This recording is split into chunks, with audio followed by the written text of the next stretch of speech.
The Terminator saga in 5 minutes. Everything you need to know about the story so far. Spoiler alert! The year is 2029, although it's also 1984. Stay with me. Two naked time travelers from 2029 arrive in 1984 LA. One is a Terminator T-800 sent to knock off a woman named Sarah Connor. The other is Kyle Reese, a soldier sent back to knock up Sarah Connor. The Terminator kills punk rock Bill Paxton and steals some clothes. Reese commandeers a pair of pants from a homeless man. Evades the cops and sets about finding Sarah, who's working as a waitress. After tooling up, the Terminator begins to terminate every Sarah Connor in LA and tracks the right Sarah to a nightclub. Luckily, Reese is there and fights off the T-800. Reese explains he's a time traveler and that in the future, an AI defense network called Skynet will become self-aware and wage nuclear war against mankind. He explains Sarah's unborn son John is the leader of the future resistance and the key to humanity's victory. The Terminator attacks but retreats when the police intervene. While the detectives assure Sarah that Reese is crazy, in technical terminology, he's a loon. The Terminator comes searching for her. I'll be back. And massacres everyone.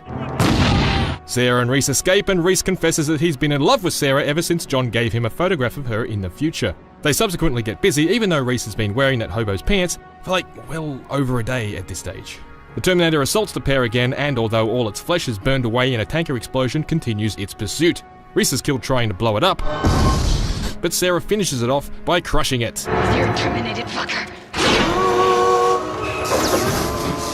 Several months later, while a pregnant Sarah is traveling through Mexico, she purchases a Polaroid of herself, the same photo John will give Reese in the future.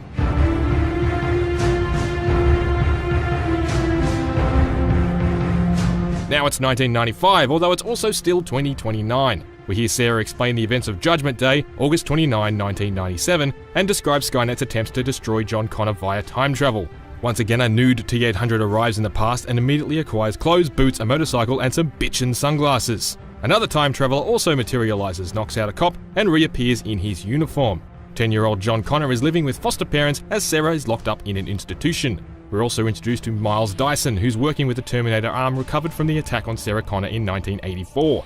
When the T-800 and the other time traveler both confront John, it's revealed that the T-800 is here to protect John. After John and the T-800 evade their attacker in a spectacular chase, the T-800 reveals that future John reprogrammed him to protect John's younger self, and that their attacker is a T-1000, an advanced liquid metal Terminator. After linking up with Sarah Connor, Come with me if you want to live. and teaching the T-800 to swear and smile, they convince Dyson of the threat of Judgment Day and bust into Cyberdyne to destroy all traces of Terminator tech. Dyson is shot but triggers an explosion that destroys the lab and his research. The T-1000 then pursues John, Sarah, and the T-800 into a steel mill. The T-1000 and the T-800 battle, but eventually the T-800 blasts the T-1000 into a vat of molten steel, killing it. After destroying the chip and arm of the original Terminator, the T-800 insists he too must be destroyed. See, kids, this is why your dad was sniffling in Big Hero 6. I am satisfied with your care, Terminator. Damn it. I promised myself I wouldn't cry. We now cut to 2004. Judgment Day didn't happen in 1997, but Sarah Connor is dead because Jonathan Mostow never watched the director's cut of T2. John, paranoid about the future, lives off the grid and has also forgotten how old he was when the T-1000 tried to kill him. They tried to murder me before I was born. When I was 13, they tried again. You were 10, you idiot! Seriously, did you guys even watch T2? At any rate, unable to locate John, Skynet sends a new, highly advanced Terminator, the TX, back to kill the other important members of the future human resistance instead, including John's future wife, Kate Brewster. Uh-oh. Again, the Resistance sends back a reprogrammed Terminator for protection, and as usual, the Terminator acquires clothes and some bitchin' sunnies upon arrival. The TX locates John and Kate, but they escape with the help of the Terminator. The Terminator is adamant that Judgment Day is inevitable and will begin that day, but Kate orders it to take them to see Kate's father, who is in charge of Skynet. The Terminator then reveals that it successfully killed John on July 4, 2032, and that it was Kate who reprogrammed it and sent it back in time. Unfortunately, they're too late to stop Kate's father from activating Skynet, which begins to take over. He's mortally wounded by the TX, but gives John and Kate the location of Skynet's core. The TX corrupts the Terminator, but it's able to reject it, allowing John and Kate to escape. The TX chases John and Kate to the bunker but is stopped by the Terminator, which sacrifices itself to destroy the TX. You are terminated.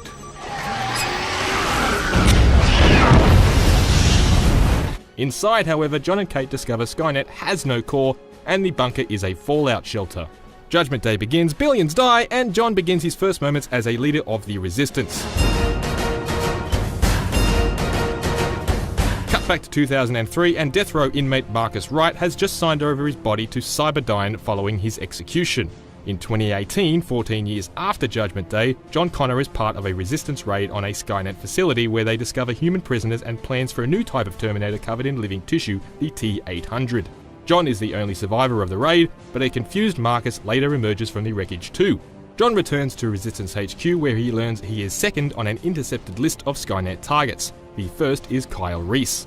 Meanwhile, in LA, Marcus is saved by a young Kyle Reese, but unfortunately Reese is captured by the machines. Marcus links up with a Resistance pilot who says she'll introduce him to John Connor, but Marcus is wounded by a magnetic landmine at the base and discovers he is a cyborg. He is captured, but he escapes, saving John in the process. The two agree to help each other rescue Reese and the other prisoners.